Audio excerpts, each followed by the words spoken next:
The paintbrush hit the porch boards with a hollow clatter that Augusta Langley felt in her bones before she even saw it happen.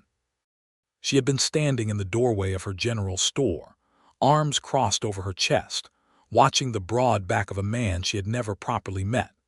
A man who had simply appeared at dawn with a bucket of sage-green paint and begun covering the weathered gray shutters of her building as though someone had asked him to. As though he had every right in the world. As though the act of repairing what was broken was the most natural thing he could think of to do on a Tuesday morning in the autumn of 1883. She had not asked him to stop. She had not said a single word. And that silence had become its own kind of betrayal, a betrayal of every rule she had written for herself after Marcus died and left her with nothing but debt, a half-finished building, and the suffocating pity of an entire town.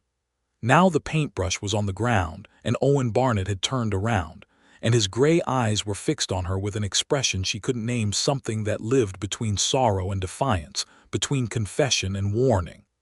"You know who sent me," he said. It wasn't a question. Augusta felt the air leave her lungs in a single controlled rush, because she did know. She had known for 3 days that something dangerous was coiling itself around the edges of her quiet life in Redemption Creek, Colorado, and she had pretended not to see it, the same way she had pretended not to see the man painting her shutters. "Tell me," she said, keeping her voice flat, keeping every feeling she owned locked behind her sternum where it couldn't hurt her. Owen Barnett reached into the front pocket of his canvas work shirt and pulled out a folded piece of paper. He crossed the distance between them in 4 measured steps, and when he held it out to her, his fingers were steady in a way that frightened her. Men who had done terrible things had steady fingers. Men who had survived things no human being should survive had steady fingers. She unfolded the paper. She read it twice. And then she looked up at him, and for the first time in 2 years, Augusta Langley felt something crack open inside her chest that she was not at all certain she could close again. But that is not where this story begins. This story begins 6 weeks earlier, when Owen Barnett rode into Redemption Creek on a horse the color of a storm cloud, carrying nothing but a bedroll, a Colt single-action Army revolver on his hip that he had not drawn in 14 months, and a reputation that arrived 3 days before he did. Redemption Creek sat in a wide valley in the San Juan Mountains, a town of 400 souls pressed between a river that ran cold all year and a ridge of red rock that turned orange at sunset and looked, on certain evenings, like the whole sky was on fire. It had a post office, a church, a saloon, 2 competing dry goods operations, a blacksmith, a doctor who drank too much, and since the previous spring, the Langley General Store, which occupied the corner lot on Main Street with its faded sign, its warped shutters, and its single proprietor who worked from before sunrise to well after dark, and smiled at every customer with a smile that never once reached her eyes. Augusta Langley was 28 years old. She had dark auburn hair that she kept pinned at the back of her neck, eyes the color of polished walnut, and hands that were permanently stained with ink from the ledger books she kept with the meticulous precision of a woman who understood that one wrong number could mean the end of everything. She had come to Redemption Creek 18 months earlier as the wife of Marcus Langley, a man with grand plans and a weak constitution, who had sunk every dollar they owned into the building on the corner lot, and then had the profound inconvenience of dying from pneumonia before the shelves were fully stocked. Augusta had been left with the building, a mortgage held by the Redemption Creek Savings and Commercial Bank, which was owned and operated by a man named Harlan Cobb, a crate of dry goods, and approximately $47 in cash money. She had not gone back to Ohio. She had opened the store herself. She had learned to negotiate with suppliers in Denver on her own terms. She had learned to extend credit carefully and collect it firmly. She had learned which miners from the camps in the mountains would pay honest prices for good flour, and which ones would try to argue her down to nothing. And she had learned to smile pleasantly at the ones who tried, and then charge them an additional 5% for the insult. By the time Owen Barnett rode into town on that October morning, Augusta Langley had managed to pay down nearly half her debt and had begun to allow herself the small, dangerous luxury of believing she might actually survive. Harlan Cobb was 51 years old, with silver hair and soft hands and a smile that had never meant a single charitable thing in its entire life. He came into the Langley General Store on the second Tuesday of October, exactly 17 days before Owen Barnett would pick up his paintbrush, and he set a document on Augusta's counter with the precise, deliberate motion of a man who had rehearsed the gesture. "Due date is the 1st of December, he said pleasantly. "Accelerated repayment clause, Mrs. Langley. It's right there in Section 4 of your original agreement. I know it's not comfortable news, but a bank must protect its interests." Augusta read Section 4 3 times. She had read it before. She had read the entire document before she signed it, which Marcus had not, but she had understood the acceleration clause to be contingent on default, and she had not defaulted. "I have not missed a single payment," she said. "No," Cobb agreed. "But a new investor has expressed interest in purchasing this corner lot, and the acceleration clause permits the bank to call the full balance due in circumstances of," he paused, touching the document with one manicured finger, "material change in the economic landscape of the community." Augusta looked at the number at the bottom of the document. She had $47 in the bank. She needed $612 to clear the debt in full by December 1st. "Who is the investor?" she asked. Harlan Cobb smiled with every tooth in his head. "That information is confidential, I'm afraid." After he left, Augusta stood very still behind her counter for approximately 4 minutes. Then she went into the back room, sat down on an overturned crate, and allowed herself exactly 1 minute of panic, the kind of deep, vertiginous terror that lives in the stomach and radiates outward like a fever, before she stood back up, smoothed her apron, and went back to work. She did not cry. She had not cried since Marcus's funeral, and she did not intend to start. Owen Barnett arrived 3 days later. He came from the south, following the road up through the valley in the thin gold light of an October morning, and the first person to see him was Tom Whitfield, who ran the livery stable and had a talent for recognizing trouble before it fully materialized. Tom watched the rider come in, noted the lean economy of the man's posture, the way his hands rested loose and easy at his sides even while guiding the horse, and the gun on his hip that looked well used without looking eager. "You know who that is?" Tom asked his stable hand, a 16-year-old named Pete. Pete squinted. "No, sir." "That," said Tom, "is Owen Barnett." The name meant something in certain circles. Not the melodramatic circles of dime novels, where gunslingers were either all heroism or all darkness, but in the quieter, more accurate circles of men who had been present at specific moments in the past decade of Colorado and Kansas history. Owen Barnett had worked for 3 years as a deputy marshal under Judge Cornelius Webb in Pueblo, had broken up a land fraud operation in 1879 that had dispossessed 14 homesteading families, and had been involved. The exact nature of his involvement varied depending on who was telling the story. In the events at the Reardon Ranch in '81 that had left 4 men dead, and Owen Barnett with a bullet scar along his left ribs that ached every winter. He had not worn a badge in over a year. He had not, as far as anyone in Redemption Creek knew, drawn his gun in 14 months. He paid Tom Whitfield fairly for his horse's board, accepted the key to the one available room at the Redemption Creek boarding house with a nod of thanks, and spent his first afternoon in town sitting on the boarding house porch reading a copy of the Rocky Mountain News and drinking coffee. He did not visit the saloon. He did not cause any trouble. He asked Tom Whitfield, the following morning, whether there was any general labor available in town, and Tom had given him a thoughtful look and said he might want to speak to Mrs. Augusta Langley about whether she needed help with repairs on her building. because God knew those shutters had been half-rotted since the previous winter. Owen had looked down the street at the Langley General Store. He had looked for a moment longer than strictly necessary, and then he had said he would think about it, which was not something he was accustomed to saying about straightforward questions. He thought about it for 2 days. During those 2 days, he visited the general store twice. The first time, he bought a tin of coffee and a box of matches and a small bottle of ink, and he paid what was asked without comment and left without lingering. The second time he came in near closing, when the store was empty of other customers, and he stood at the counter while Augusta finished writing in her ledger and waited, with the particular patience of a man who understood that some things require waiting for her to look up. When she did, she studied him with those steady walnut-colored eyes and said, "Is there something I can help you with?" "Ink," he said, and then paused because he had already bought ink 2 days ago and they both knew it. "Different color." "Black runs out quick." Augusta looked at him for a long moment. "I have blue," she said, "and brown." "Blue," he said. She got the ink. She set it on the counter.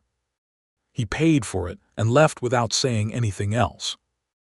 That night, Owen Barnett sat in his room at the boarding house and thought about the way Augusta Langley's hands had moved when she wrote in her ledger, the controlled, habitual efficiency of someone who had learned to carry heavy things without showing the weight. And about the mortgage document he had spent the afternoon tracking down at the county clerk's office, and about the name, Harlan Cobb, which he had encountered before in a context that had left a bad taste in the back of his throat. In the winter of 1880, Owen had been working a case in Montrose for Judge Webb, following a trail of land fraud that kept connecting itself to a network of county banks with interlocking ownership, and a very particular method of using acceleration clauses in mortgage agreements to seize properties whose owners had not actually defaulted. The network had folded before he could trace it all the way to its origin, and 2 of the men at its edges had vanished before they could testify, and Owen had been left with the distinct and permanent frustration of knowing he had stopped the immediate harm without touching its source. One of the names in his notes from that winter was Harlan Cobb. He lay in his narrow bed and looked at the ceiling and made the kind of decision that had defined his adult life, the kind that felt less like a choice than like a recognition of something that had already been determined. In the morning, he went to the hardware store and asked about paint. He chose sage green because it was the color of the high meadow grass in late summer, which was the color he associated most strongly with the concept of something still living. Augusta saw him from inside the store, through the front window, at approximately 7 o'clock in the morning, when she came down from the small apartment above the store where she lived. She saw the bucket of paint and the brush and the way he was examining the worst of the rotted shutter boards with the careful eye of someone who intended to do the job properly and not just paint over the problem. She should have gone out and asked him what he thought he was doing. She had the words ready. She was a woman who always had words ready. She did not use them. She stood at her window and watched him work, and she felt something unfamiliar moving through her. Not quite gratitude, not quite suspicion, not quite the cautious, theoretical warmth of a woman who had spent 2 years being looked at as a widow and an obstacle and a business problem to be solved. It was something more complicated than any of those things, and it frightened her enough that she turned away from the window, tied her apron, and got on with the business of opening the store. He was gone by the time the first customers arrived, with 2 of the 4 shutters painted and the remaining 2 propped against the building, drying. He had left the bucket neatly covered with a piece of burlap. Augusta walked to the edge of the porch and looked at the shutters. The sage green was bright against the raw wood of the building's exterior.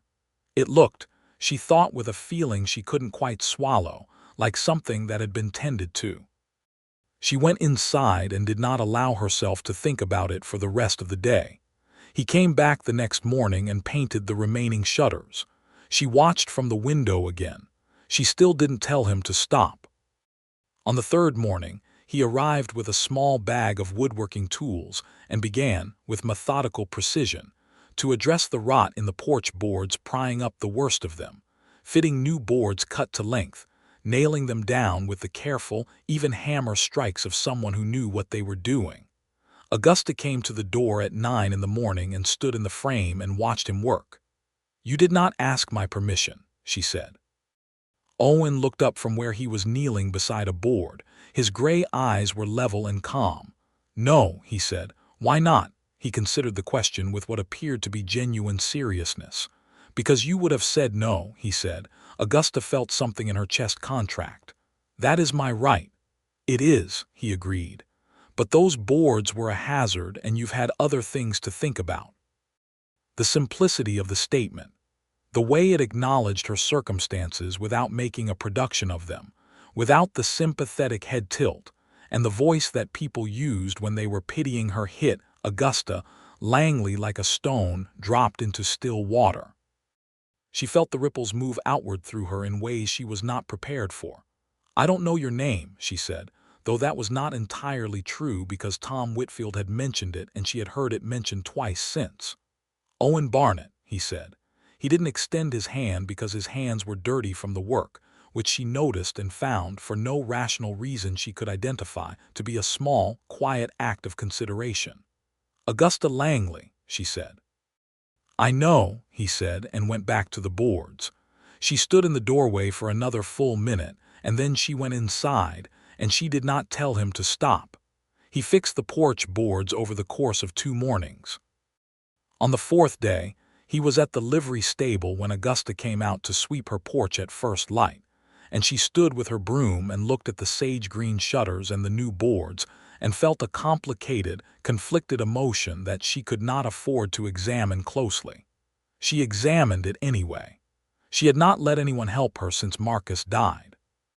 Not from pride, or not only from pride, but from the particular learned vigilance of a woman who understood that in 1883, help was rarely given without a price attached, without an expectation, without a claim being staked against something that belonged to you. The men who had offered to help had offered it in the transactional language of the frontier, where a widow with a building on a good corner lot was both a business opportunity and a romantic prospect. And Augusta had become efficient at distinguishing between men who saw her and men who saw her circumstances, and she had found, reliably, that most of them were the latter. Owen Barnett had not spoken to her like a business opportunity. He had not spoken to her like a romantic prospect either.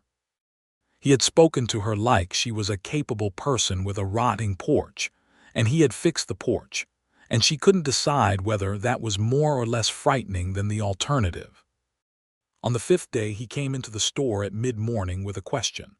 "Harlan Cobb," he said, standing at the counter with the directness of a man who did not believe in preamble. "How long has he been calling debts on properties in this county?" Augusta went very still. "Why are you asking me that?" she said carefully. "Because I've been looking at the county records," Owen said, "and yours isn't the first." She studied his face for a long moment. He didn't look away. "The Prescott farm," she said slowly. "Last spring, and the Ray's family before that, both lost their properties." "Both had the same kind of acceleration clause," Owen said. "Both were approached by the same buyer after the bank seized." "Who is the buyer?" "A holding company out of Denver, but the name behind it is a man named Edward Crane. He owns property in 4 counties. Every one of them was purchased at a fraction of its value through this exact method." He paused. "Cobb is Crane's instrument." Augusta looked at him. "And you know this how?" He was quiet for a moment. "Because I've been looking for Edward Crane for 3 years, he said. The silence between them settled like dust after a long disturbance. Augusta moved from behind the counter and walked to the window, looking out at the shutters. She still had not told him to stop painting. "What do you want?" she asked, not unkindly, not with suspicion exactly, with the practical directness of a woman who needed to understand the nature of the arrangement. "I want to stop him from taking your store," Owen said, "and I want enough evidence to hand to the Federal Circuit Court to put Crane in prison and give back what he stole from the other families. And if you can't do both," he was quiet again, then I want to stop him from taking your store." Augusta turned around. She looked at Owen Barnett in his worn canvas shirt and his steady, gray-eyed honesty, and felt the crack she had been carefully ignoring in the wall she kept around herself grow, incrementally, a little wider. "What do you need from me?" she asked. Over the following week, they worked in a careful, methodical partnership that Augusta had not anticipated would feel as natural as it did. Owen had access to information, the county records, the contact at the circuit court, a former colleague in Denver who could research the holding company, and Augusta had something just as valuable. She knew this town. She knew which merchants Cobb had pressured and which ones he had co-opted. She knew who owed him money and who feared him and who had watched the Prescott farm and the Rays' property change hands with the tight-mouthed discomfort of people who understood what was happening but didn't know how to stop it. They met in the back room of the store in the evenings after she closed and worked through what they knew. Owen brought documents. Augusta brought coffee, real coffee, not the ersatz grain stuff. And they sat across from each other at the small table she used for bookkeeping and went through everything with the patient, systematic attention of two people who were both, in their separate ways, deeply familiar with the consequences of missing a detail. On the third evening, Augusta asked about the Reardon Ranch. She had heard his name mentioned in town by this point with the particular reverence that communities reserve for men who have done dangerous things, and she had also heard the version that was less reverent. The one that suggested the events of 1881 had left something unsettled in Owen Barnett, some dark past that he carried quietly the way he carried everything else. He was quiet for long enough that she thought he wouldn't answer. Then he said there were 4 men. They were running a cattle operation in the valley east of Pueblo, but the cattle was cover for something else. They were moving stolen property mostly, and they'd been accused of worse. I went in with 2 other deputies to bring in the ringleader for trial. He paused. Things went wrong. My partner was hit in the first exchange. I made choices that I had to make, given the circumstances. But my partner lost 2 fingers and nearly lost his life, and the man we went to arrest was among those who didn't come out alive. Was he guilty? Augusta asked. Yes, Owen said, without hesitation. Then what haunts you? He looked at her with a directness that had nothing to do with aggression and everything to do with the particular honesty of a man who has stopped performing. That being right about something doesn't mean you executed it perfectly, he said. That you can do a necessary thing badly. That my partner's hand shakes now when he writes. Augusta was quiet for a moment. Then she said, very quietly, my husband signed a mortgage he didn't fully read because he was optimistic and he trusted people. He was a good man who made a bad choice. The bad choice cost him his dream, and eventually, I believe, his health, and his death left me responsible for both the dream and the debt. She looked at her hands. I don't think responsibility for someone else's mistakes is the same as guilt, but it lives in the same place in your chest. Owen looked at her, and then he said something that no one had said to her in 2 years. He was lucky to be loved by someone who would stay. The words hit her with a force she had not prepared for. She stood up abruptly and cleared the coffee cups and said something about needing to check the inventory in the front room, and Owen let her go without pressing it, because he was a man who understood the necessity of retreat. But she stood among her shelves of flour and sugar and canned goods, and pressed her hand flat against the wood of the shelf, and breathed carefully and thought about the particular danger of a man who could see you when you had spent 2 years working very hard to be invisible. The plan they built together over the following week was methodical and carefully reasoned. Through Owen's contact in Denver, they obtained documentation connecting Edward Crane's holding company to 19 separate property acquisitions in 4 Colorado counties over 7 years, each following an identical pattern. Through Augusta's knowledge of the town, they identified 2 other local property owners currently under the same acceleration clause pressure as she was, the widow Molly Prescott, who was fighting the bank's seizure of the farm, and Raphael Morno, who ran the blacksmith operation on the south end of Main Street, and had received his own demand notice 2 weeks earlier. All three of them would need to file simultaneous complaints with the federal circuit court. Owen had the legal contacts to make that work. But they needed a fourth piece. They needed something that tied Cobb directly and provably to Crane, something beyond the circumstantial pattern of the documents. That piece came from an unexpected direction. It came from Pete, Tom Whitfield's stable hand, who was 16 and unassuming, and had the peculiar invisibility of young people who do not appear threatening, and who mentioned to Tom, who mentioned to Owen, who mentioned to Augusta, that he had seen Harlan Cobb meeting with a well-dressed stranger at the far end of the livery stable one evening about 10 days earlier, and that he had, in the way of bored 16-year-olds with nothing to do, listened through the partition. He had not understood everything he heard, but he had understood enough. Owen spent 2 days with Pete carefully, patiently drawing out every detail the boy could remember, writing it down, and discussing with Augusta what it might prove. They were sitting in the back room on the fourth evening with 4 different documents spread across the table between them when Augusta suddenly looked up and said, "Cobb is going to know you're asking questions." "He already knows," Owen said. She stared at him. "Since when?" "Since day before yesterday."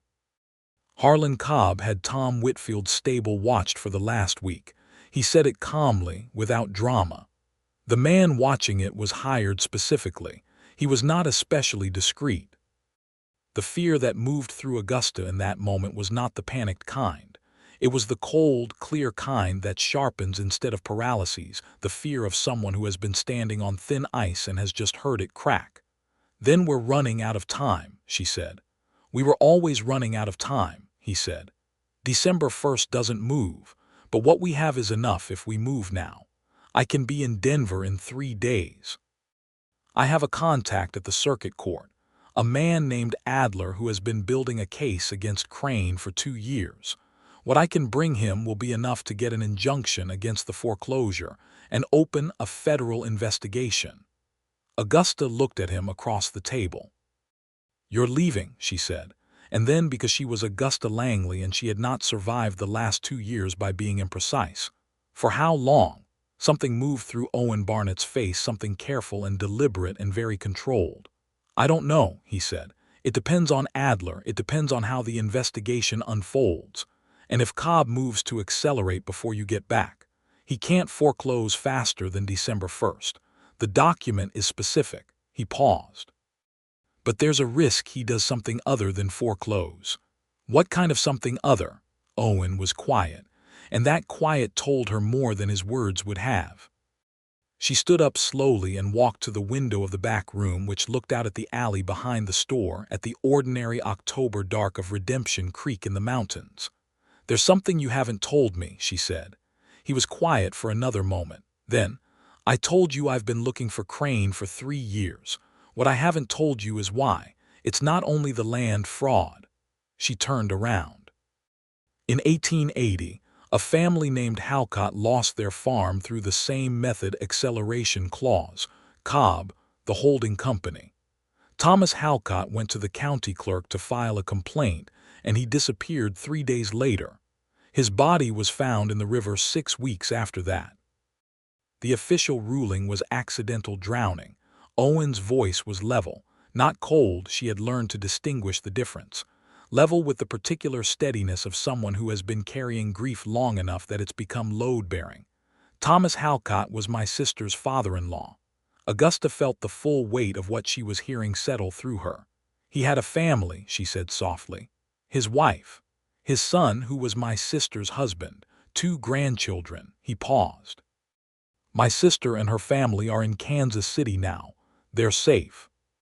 But Thomas Halcott was a good man, and he went to do the right thing through legal channels, and he was murdered for it.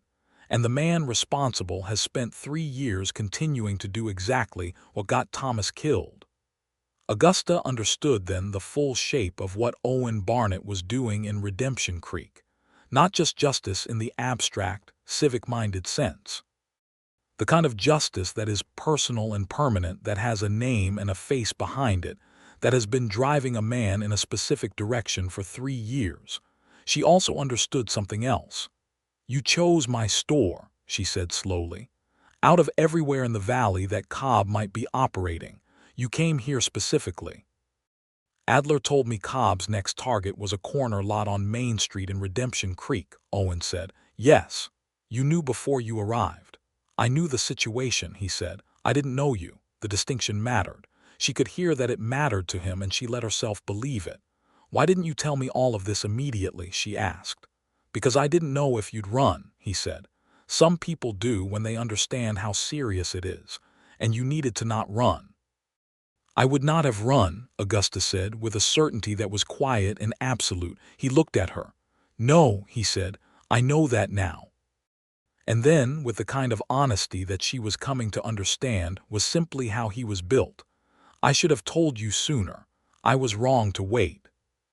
Augusta Langley looked at Owen Barnett across the cluttered table with its stacks of documents and ledgers, and 2 empty coffee cups. And she thought about the shutters and the porch boards, and the 14 months he had not drawn his gun, and the 3 years he had been looking for the man who murdered someone his family had loved. And she thought about the particular quality of the silence that had been growing between them over the past 2 weeks. The way it felt less like an absence, and more like something being built. "Go to Denver," she said. "I'll manage Cobb until you get back." "I know you will," he said, and the simple confidence in those 4 words did something to her that she would have a great deal of time to think about over the next several days. He left the following morning before the store opened. He did not announce his departure. She saw his horse heading south through the gap in the mountains from the upper window of her apartment, a gray shape against the pale gold of the early light, and she stood at the window for longer than was practical, and then turned away and went downstairs to start the day. The store was quiet without him, which was strange because he had never been inside it in a way that made noise. He was one of the quietest people she had ever encountered. But there was a difference, she was discovering, between quiet and absent, and the two felt entirely different to her body and her nervous system in ways she had not expected. Harlan Cobb came into the store on the second day after Owen left, with his pleasant smile and his manicured hands, and he bought a spool of thread and made small talk about the weather and the upcoming church social, and he was leaving when he paused in the doorway and said, without turning around, "I understand your friend Mr. Barnett has gone out of town. I hope you'll find the remaining weeks manageable, Mrs. Langley." Augusta stood behind her counter and looked at his back with a steadiness she was genuinely proud of. "I always do," she said. Cobb left. Augusta waited until he was fully down the street, and then she walked to the back room and sat down and breathed very carefully for 30 seconds because Cobb knew Owen was gone, and that meant the timeline had changed. She made a list. She was very good at making lists. She went to see Molly Prescott that afternoon, riding out to the farm on the dun mare she kept at Whitfield's stable. Molly Prescott was 42, weathered and practical and angry in the way that people are when they've been robbed in a way that is technically legal. She listened to everything Augusta told her with her arms crossed and her jaw set, and when Augusta was done, she said, "What do we do?" "We wait for Owen to get back from Denver with the injunction," Augusta said. "And we keep our heads down and we don't do anything Cobb can use as a pretext to accelerate the timeline. And if he moves before Barnett gets back, then we have Raphael Morneau file his complaint at the county clerk's office under the Federal Register. Owen showed me the filing process before he left. It's not as powerful as the circuit court injunction, but it creates a public record that makes illegal action riskier for them." Molly looked at her for a long moment. "You trust that man," she said. "Barnett." Augusta held the other woman's gaze without flinching. "Yes," she said. "You've known him 3 weeks." "Yes," Augusta said, and she thought about that on the ride back to town, about what it meant to trust someone in 3 weeks when you had stopped trusting most people entirely, about what it meant that she had stood at the window and watched him paint her shutters without a word of protest because some part of her, the part that was deeper and older and more honest than the part that managed the ledger and the mortgage, had known from the beginning that he was safe. Not safe in the sense of harmless. A man who had done what Owen Barnett had done in his professional life was not harmless, but safe in the sense of trustworthy, which was entirely different and considerably rarer. On the fourth day of his absence, two things happened. The first was that Cobb's man, the one who had been watching the livery, was seen asking questions about Owen Barnett at the boarding house and at the saloon. The questions were the polite, casual kind that are designed not to look like what they are, but the boarding house keeper, a sharp-eyed woman named Clara Hatch, recognized the technique and sent word to Augusta. The second thing was that Owen sent a telegram.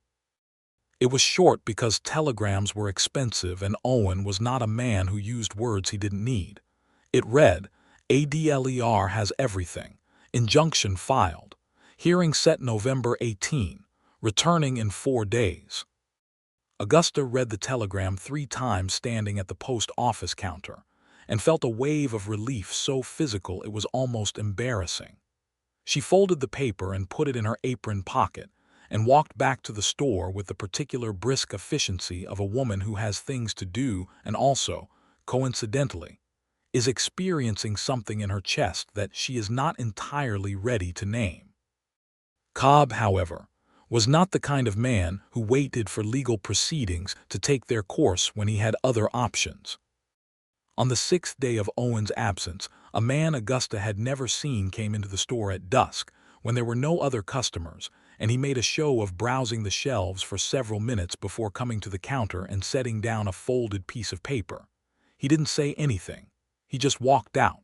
Augusta unfolded the paper. It contained 2 sentences. The first said, "Drop the complaint filed at the circuit court, or your store will not stand long enough to be sold." The second said, "Your friend Mr. Barnett should stay in Denver where it's healthy." Augusta stood at her counter holding the paper for a long moment. Then she folded it again, went to the back room, added it to the stack of documents she was keeping for Owen, made sure all 3 lanterns in the store were lit, and went upstairs to her apartment to get the small over-under Derringer pistol that had been in her trunk since Ohio, which she had never fired at a person and sincerely hoped not to tonight. She sat in the chair by the window of her apartment that overlooked the street, and she watched the dark and she did not sleep, and it occurred to her somewhere in the small hours of the morning that she was not, at this moment, afraid. She was angry.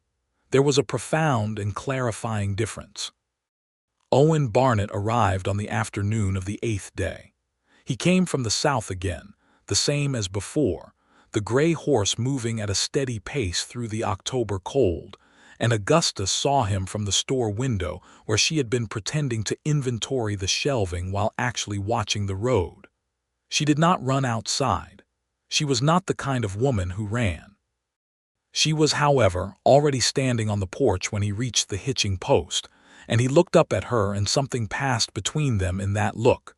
The particular, wordless communication of 2 people who have been worried about each other and are relieved to find the worry unwarranted.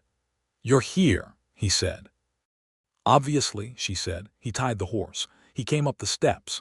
He stopped at the edge of the porch and looked at her with the directness that she had come to understand was not a form of aggression but a form of respect, the refusal to look at anything except what was actually there.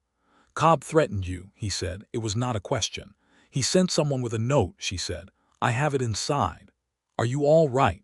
"I am entirely fine," she said. And then, because she had been awake for approximately 43 of the past 60 hours and had been holding a great many things very tightly, "I am less fine when you are not here, but I am entirely capable of functioning in your absence." The sentence came out with more honesty than she had intended, and for a moment neither of them said anything. Then Owen said, very quietly, "I'm not planning to go anywhere, Augusta." The use of her given name, the first time he had used it, hit her with a precision that should not have been possible from 4 syllables. She stepped back into the store because there were still things to do, and she needed to be doing them, or she was going to say something else she hadn't planned to say. He followed her in and took the threatening note she offered him with one hand, and stood reading it with an expression that was controlled and calm in the way that she was beginning to understand meant he was more angry than she had seen him. He's escalating because he knows the injunction is filed, Owen said. He can't legally foreclose, Augusta said. Cobb is less concerned with legal foreclosure at this point than he is with keeping Crane off the radar of the federal court, Owen said. If this building burns down in an accident, his problem with you is solved and the investigation against Crane has one fewer plaintiff. He paused. He is not going to burn this building down. I know, she said, because you're going to stop him. Because we are going to stop him, he said, with the same quiet precision he brought to everything, and Augusta felt something settle in her chest that had not been settled in a very long time. What happened next unfolded over 12 days with the deliberate tension of a legal process that is working exactly as it is designed to slowly, carefully, and with the grinding weight of institutional authority that, when properly applied, is considerably more powerful than any individual man's threats. Owen's contact, Judge Adler's investigator, arrived in Redemption Creek on November 2nd and spent 4 days collecting sworn statements.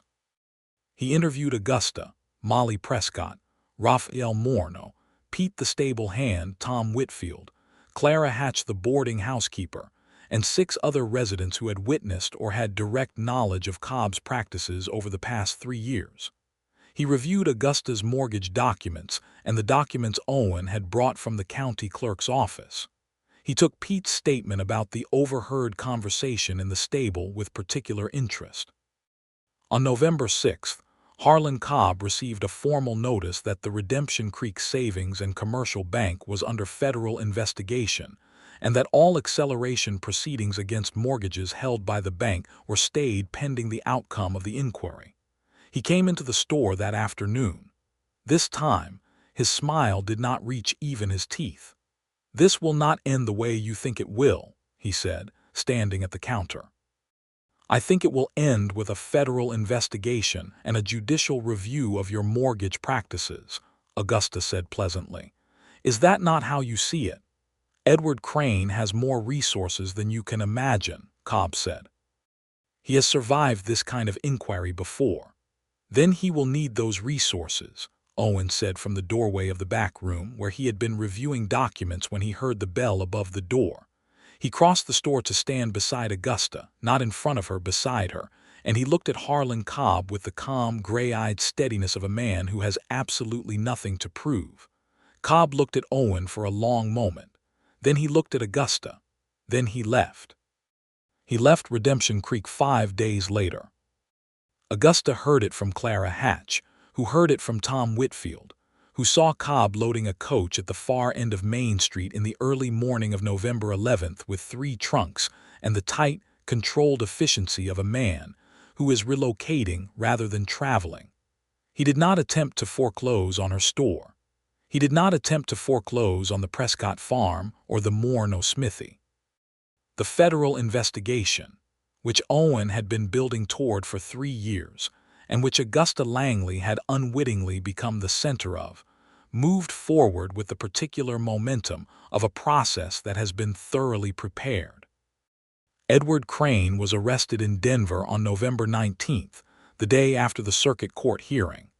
The charges included land fraud, conspiracy to defraud, and most significantly conspiracy in the death of Thomas Halcott, for which a witness had finally come forward as the result of the investigation's expanded scope.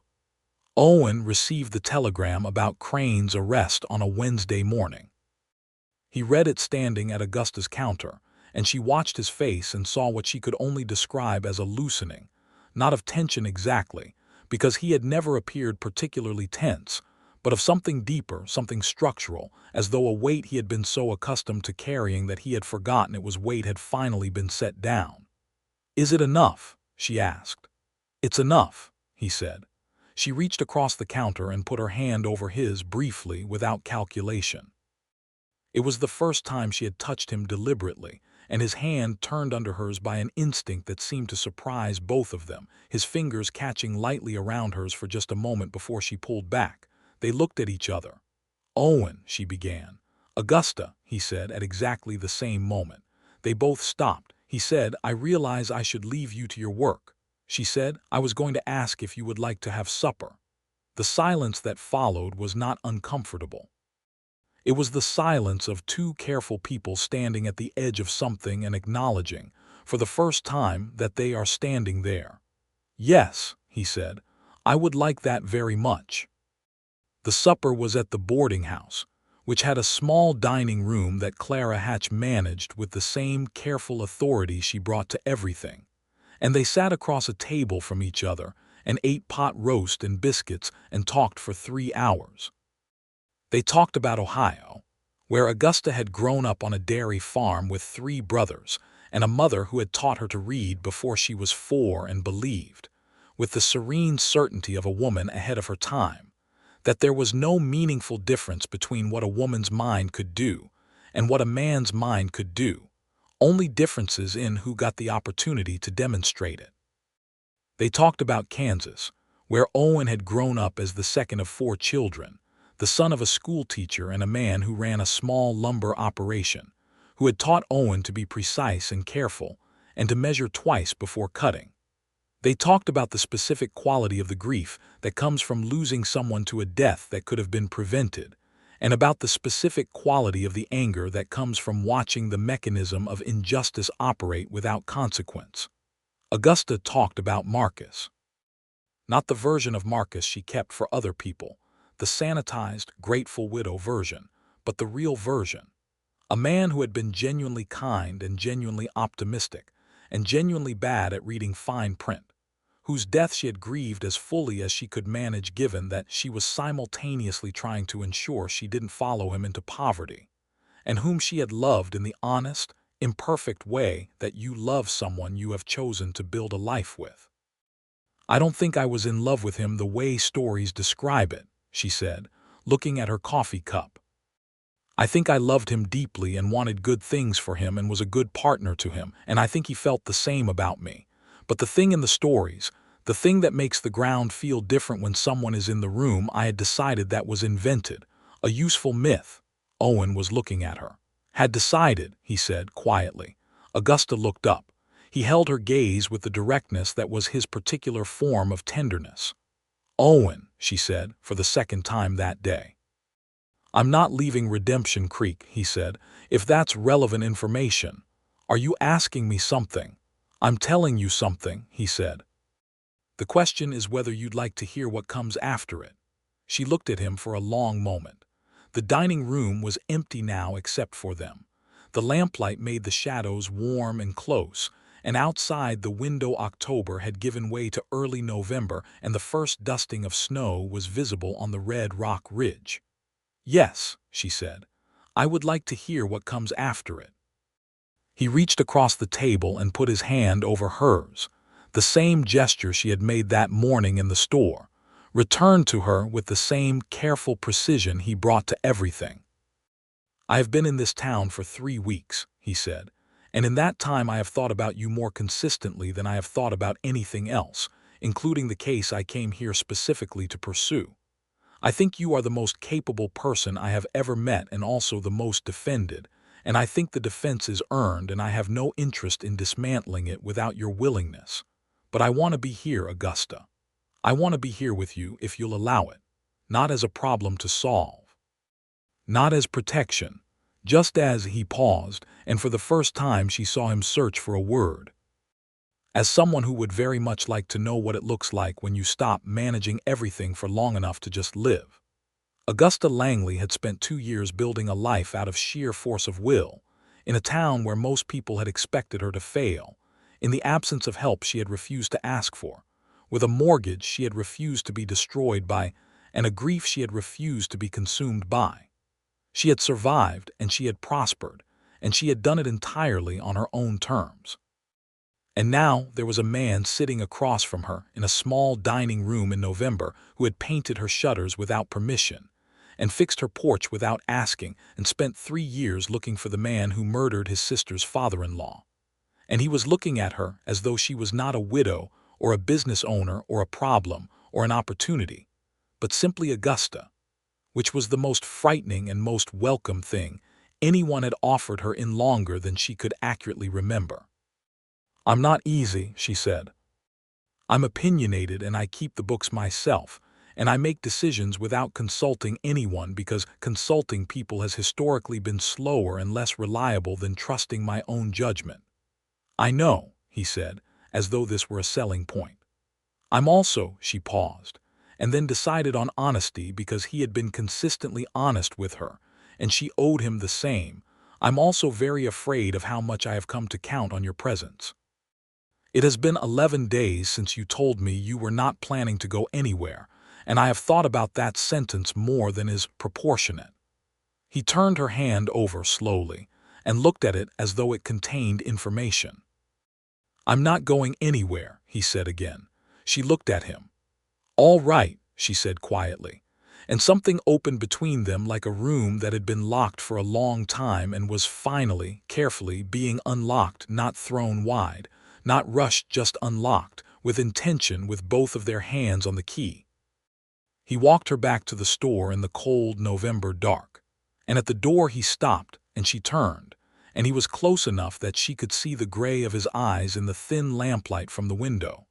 And she thought about the shutters above her head in their sage-green paint, and about the new boards under her feet, and about the particular quality of care that looks like practical action and means considerably more. She reached up and put her hand against his jaw briefly, a touch that was both question and statement, and his hand came up to cover hers the way it had been covering her hands all evening, and the cold air of November in the mountains made everything feel very clear and very real and very much like a beginning.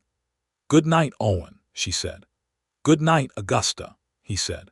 She went inside. She sat in the chair by the window of her apartment for a long time and did not feel afraid.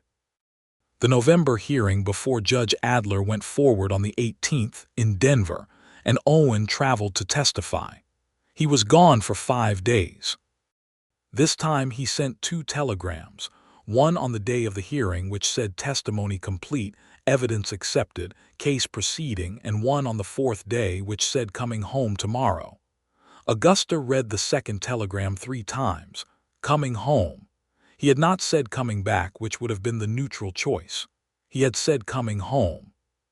She found herself thinking about that word in the intervals between customers, in the evenings over her ledger, in the mornings when she opened the shutters that were still sage green and still, the most precisely maintained feature of her building's exterior.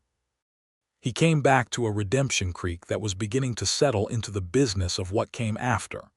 The investigation had moved to Denver. The immediate threat to the town's mortgages was neutralized. The community, which had spent weeks in the particular tension of a place where something bad is happening just below the surface and no one quite knows how to name it, began the process of exhaling. People talked. This was inevitable, and Augusta had factored it in. A widow who had been seen working closely with a man, even a well-regarded man, even a man who had been instrumental in protecting the town's property owners, was going to attract commentary, and the commentary was going to range from warmly approving to the sort of breathlessly disapproving that certain corners of every frontier community specialized in. She handled it the way she handled everything, directly. Clara Hatch asked, with genuine kindness, whether Owen Barnett was stepping out with her, and Augusta said with equal directness that she believed he was, yes, and could they please have the weekly account settled before the end of the month. Pastor Reeves expressed what he described as fraternal concern, and Augusta told him that she appreciated his care for her well-being, and also that her personal decisions were between herself and the Lord, and she trusted the Lord to make his objections known through proper channels. Tom Whitfield simply winked at her, which she found both presumptuous and rather endearing. Owen, for his part, navigated the public dimensions of their relationship with the same steady, unhurried precision he brought to everything else. He was visible in his attention without being performative about it. He had dinner at her store 3 evenings a week, in the dining room she had arranged in the small space off the main floor that she used for just such purposes, and they talked about everything. About the town, about what she wanted to do with the building in the spring, about his plans, about books they had both read, about the particular quality of the mountain light in November when the snow came down and the red rock turned white. He was not demonstrative in public in the ways that some courtship looked, the possessive hovering, the elaborate gestures. He was present and consistent, and he listened with the entirety of his attention, which was more intimate than most gestures Augusta could imagine. She liked him more each day. She fell in love with him the way she suspected the most durable kind of love develops, not as a single moment, but as an accumulation, a series of small recognitions. She fell in love with the way he read with a pencil, marking passages in the margins in small, precise handwriting. With the way he apologized when he was wrong, which was quickly and completely and without hedging. With the way he handled Pete the stable hand, including him in conversations, explaining things clearly, treating the boy's intelligence with respect. With the way he looked at her when she was talking about something she cared about, which was a look of attention so complete it was practically physical. She told him this one evening in December, after the first real snow of the season had come down heavy enough to close the road south, and they had spent the afternoon together in the store with nothing to do but be in the same room. She said, not looking at him, "I believe I am in love with you." Owen put down the book he was holding. He was quiet for long enough that she had time to consider, with the particular excruciating clarity of someone who has just said an irreversible thing, whether she had misjudged the entire situation. Then he crossed the room to where she was standing at the window, and he turned her away from the view of the snow-covered street, and he said, "Augusta," with a kind of gravity and tenderness she had not heard before from anyone, and he kissed her for the first time with the same unhurried, certain, completely present attention he brought to everything, and she felt the last carefully maintained fortification dissolve. She kissed him back with equal certainty, which was the only way she knew how to do anything. Outside the window, the snow came down on Redemption Creek and covered everything in white, and the sage-green shutters were bright against it, and everything was very still and very beautiful. December 1st came and went. The bank, under federal investigation and with its practices suspended, did not attempt to call Augusta's mortgage. She made her regular payment on the 2nd of December, noted it precisely in her ledger, and allowed herself a moment of satisfaction that was deep and complete. The federal case against Edward Crane proceeded through the winter with the deliberate pace of institutional justice. By February of 1884, Crane had entered into a negotiated agreement that required him to divest the fraudulently acquired properties, compensate the families from whom they had been taken, and serve a federal prison sentence of 4 years, with additional civil liability. Harlan Cobb, who had turned state's evidence against Crane in exchange for reduced charges, was barred from banking and financial operations in Colorado for life. The Prescott farm was returned to Molly Prescott. Raphael Morneau's debts were restructured under fair terms. The families who had lost their properties before the investigation were compensated, though the compensation was imperfect, and the years lost could not be recovered. And Augusta sat with that injustice quietly and did not pretend it was entirely resolved, because it wasn't.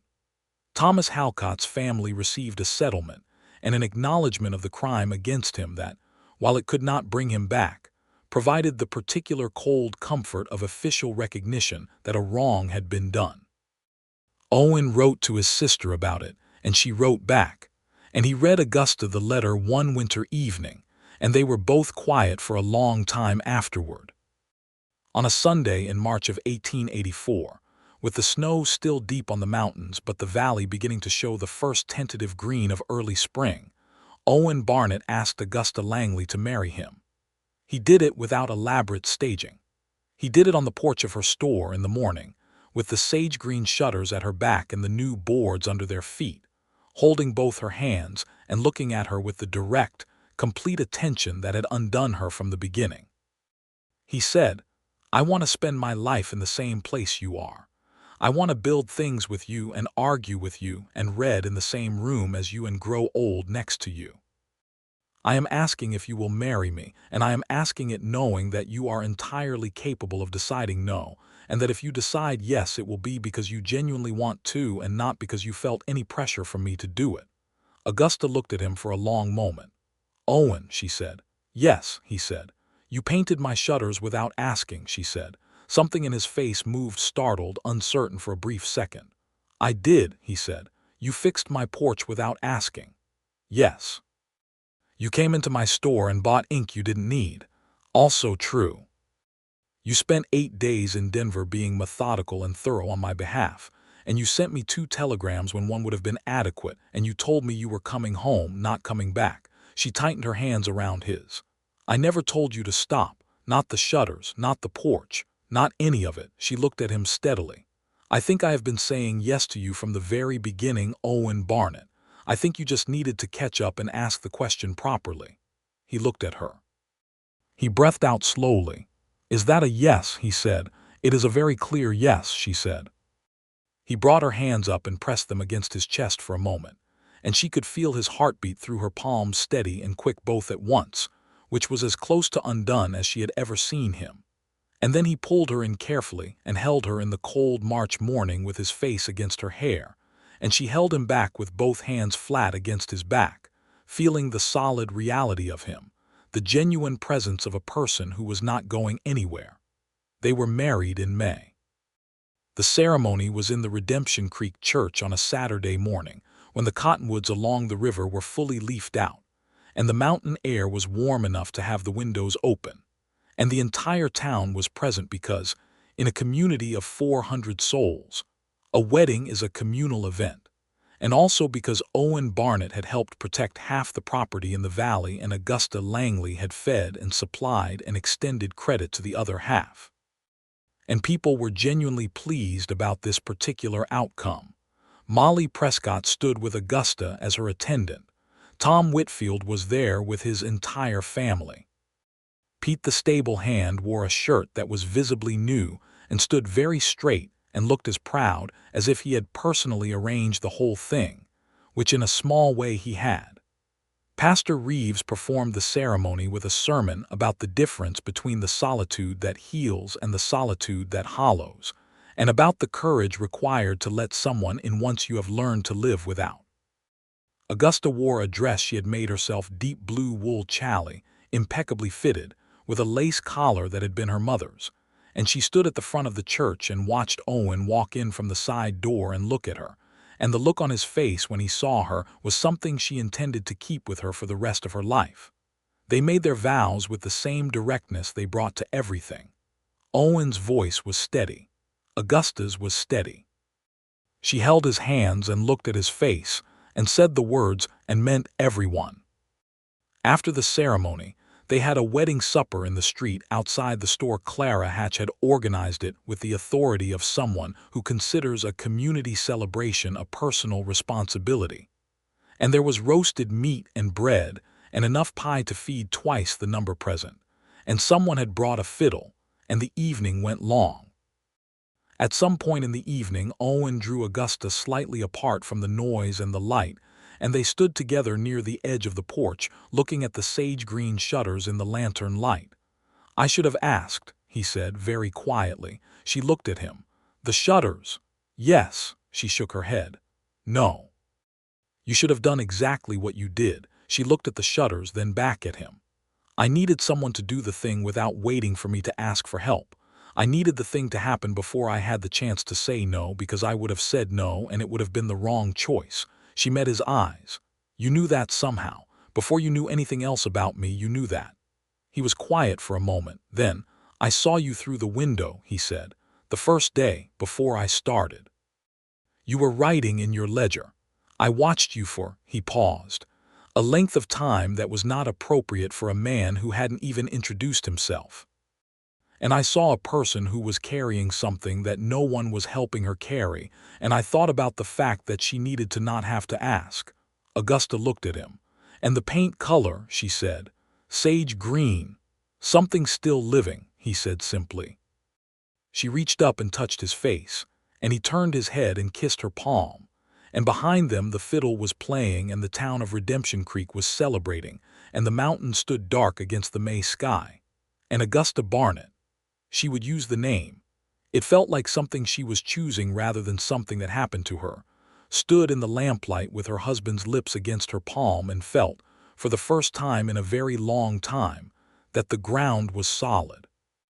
The first year of their marriage was full in the way that the life of two working people in a frontier town is full, not glamorously but substantially, with the particular richness of daily things done in partnership.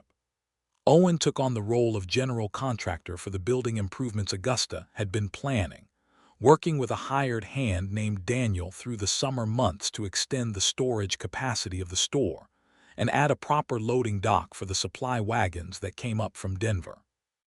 Augusta expanded her inventory and her credit arrangements, built a working relationship with 3 additional suppliers who offered better terms than she'd had before, and began keeping an informal lending library in the corner of the store, 2 shelves of books available for borrowing on the honor system, an idea she had been nursing since she'd seen how many people in the valley were hungry for reading material and couldn't afford to purchase it outright. The lending library became, within 6 months, one of the most beloved features of the Langley General Store, which everyone in Redemption Creek continued to call the Langley General Store even after Augusta became a Barnett, a fact that amused Owen considerably, and which Augusta said was simply practical, given that the sign was already up. Owen wrote to Pete Whitfield's parents with a recommendation that Pete be considered for a clerkship at the federal courthouse in Pueblo, where Owen still had contacts. The Whitfields received it gratefully. Pete went to Pueblo in the autumn of 1884 and wrote letters back that were enthusiastic and increasingly sophisticated, and Tom Whitfield added his son's letters to the small collection of pride that every parent assembles. In the winter of 1884, Augusta discovered she was expecting a child. She sat with this information for 2 days, in the quiet way she sat with important things, before she told Owen. He was at the kitchen table of the apartment above the store. They lived there still, having expanded it to accommodate 2 people reading the newspaper, and she sat down across from him and waited for him to look up. When he did, she said, "We're going to have a child." He was quiet for long enough that she was beginning to formulate a response to whatever concerns he might have. The finances were manageable, the upstairs space could be reconfigured. She had looked into a very good midwife in the valley, when she realized he was not formulating concerns. He was sitting very still with a look on his face that she had never quite seen before, something open and full and entirely unguarded, and then he said, very quietly, "Augusta." She waited. "I didn't know I wanted this as much as I apparently do," he said, with the precise honesty of a man surprised by his own feelings. She smiled at him, the real smile, the one that was for him, not the one she kept for customers. "Well," she said, "now you know." Their son was born in September of 1885 in the apartment above the general store with the mountain midwife, Constance Webb, present, and Owen in the room because Augusta told him she wanted him there, and he had absolutely no interest in being anywhere else. It was a long labor, and Augusta was exhausted by the end of it in a way she was unaccustomed to being exhausted. Totally, without reserve, the kind of tired that goes all the way to the marrow. But when the child was placed in her arms, she looked at his face with the particular concentrated attention of a woman who is encountering something entirely new and finding it, without reservation, the most important thing she has ever seen. "He's real," she said, which was not the most articulate thing she had ever said but was the most accurate. Owen was beside her, his hand on her back, looking at his son with a kind of quiet, complete wonder that she recognized as the same quality she had seen in him when he looked at the telegram about Crane's arrest, the loosening, the setting down of something heavy. They named him Thomas, for Thomas Halcott, because Owen had carried that name for 3 years, and it deserved to be carried forward into something living. Thomas Owen Barnett was, from his earliest days, determined. He had his mother's precise, dark eyes and his father's steady disposition, and he screamed exactly as loudly as he felt was warranted, which was less than some infants and more than his parents might ideally have preferred. And he was loved comprehensively by everyone in Redemption Creek, most of whom felt some form of proprietary affection for the child of two people they had watched navigate an extraordinary set of circumstances together.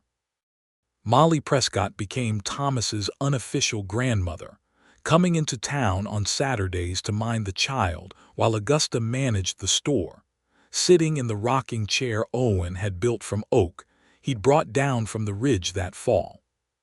She told Thomas stories about the farm and about her late husband and about the mountains, and Thomas listened with the wide-eyed gravity of a very young person who is taking it all in.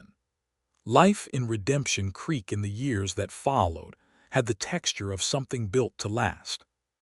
Augusta expanded the store for the second time in 1886, converting the former storage room into a small dry goods counter with a dedicated section for medicines. Not a proper pharmacy, but a well-stocked selection of the most commonly needed remedies, an improvement that the town's drunk doctor received with mixed feelings, and that the town's residents received with comprehensive approval. Owen, who had spent his professional life in the service of other people's problems, found to his own surprise that what he most wanted to do with the stability of a settled life was build things. He worked with Daniel, and with the men who came through Redemption Creek between seasons, taking on construction and repair projects throughout the valley. A new schoolhouse in 1887, several homesteaders' additions, the expansion of the boarding house that Clara Hatch had been planning for 2 years. He was methodical, precise, and fair, and he never once missed a timeline, a characteristic that made him exceptionally popular. He also, quietly and without advertising it, continued to do work for the Federal Circuit Court on an occasional, informal basis, reviewing documents, providing testimony when his history of the Crane case was relevant to connected proceedings, writing detailed letters that were apparently worth a good deal more than their weight in courthouse paperwork. He did not carry a gun in public any longer, not out of principle, but out of the simple fact that it was not required in the life he was living. The gun was in the drawer of his bedside table, cleaned and maintained and never drawn, which was exactly where he intended it to remain. Augusta continued to run her store with the same precise, expansive intelligence she had always brought to it, and she continued to read everything she could get her hands on, and she continued to have opinions about everything strong, reasoned, clearly articulated opinions that she shared with Owen in their evenings above the store with a frankness that some wives might have modulated, and that Owen received with the same complete attention he gave everything. They disagreed regularly and productively, which both of them found invigorating. They were deeply, steadfastly in love, which both of them found sustaining. In the spring of 1888, their second child was born, a daughter this time, with Owen's gray eyes and Augusta's auburn hair, whom they named Josephine Clara, after Owen's mother and Clara Hatch, who had been at every significant moment in their shared life, and who received the honor with the brisk, teary pragmatism of a woman who considers sentiment appropriate as long as it doesn't take all afternoon. Thomas was 3 years old when his sister arrived, and he regarded her with the serious, evaluating attention of someone encountering a new development that required study before he could formulate his opinion of it. His opinion, once formulated, was positive. He was, from the first week, extraordinarily protective of her. The Barnett household above the Langley General Store became a particular kind of home, full of books and ledger papers, and the smell of coffee and occasionally sawdust when Owen came in from a work site, noisy with the particular noise of 2 children and 2 adults who all had strong opinions, and shot through with the specific warmth of a place where people are genuinely glad to be where they are. In the autumn of 1889, Colorado became a state, and Redemption Creek celebrated with a street festival that lasted 2 days, and included an amount of apple cider that Tom Whitfield, who had by this point become the unofficial mayor in all but formal title, said was probably a record for the valley. Owen took Thomas to the festival on the second day and let the boy carry a small American flag that Augusta had made from fabric scraps and that Thomas treated with the gravity of a very important artifact. Augusta stood on the porch of the store and watched them from a distance, her husband and her son, walking through the crowd of people she had come to know over 7 years in this town, the mountains behind them and the red rock ridge orange in the autumn light. And she felt something that was not dramatic or extraordinary or the product of a single defining moment, but was instead the accumulated product of all the small moments and the difficult ones and the ordinary Tuesday mornings and the ledger entries and the sage-green shutters, and a man who had shown up at dawn with a paintbrush and the willingness to do what needed to be done without waiting to be asked. She thought about what she might have said in those first mornings if she had told him to stop. She was glad she hadn't. She was glad in the deep, structural way that a person is glad for the thing that turns out to be the architecture of everything that comes after. Inside the store, Josephine was napping in the small crib that had been Thomas's before her, placed in the corner where Augusta could see her from behind the counter. Augusta went inside and checked on her daughter, the gray eyes open, looking at the ceiling with the tranquil interest of a 6-month-old doing the fundamental work of understanding the world. And then she went behind her counter and opened her ledger and wrote the day's date at the top of a new page. The ledger was different now than it had been in the autumn of 1883. The numbers were different, more comfortable, more certain, and the handwriting was the same, precise and clear, and the ink she used was still blue, because blue ink was what Owen had come back to buy the second time, and it had been blue ever since. She wrote the date and the day's first entry and heard the bell above the door and looked up at the man who came in from the street. It was Owen without Thomas, which meant Thomas had stayed with Tom Whitfield, which was a frequent arrangement and a mutually satisfying one. "Festival's running long," Owen said. "Tom is in his element." "Tom is always in his element when there are more than 12 people in a space," Augusta said.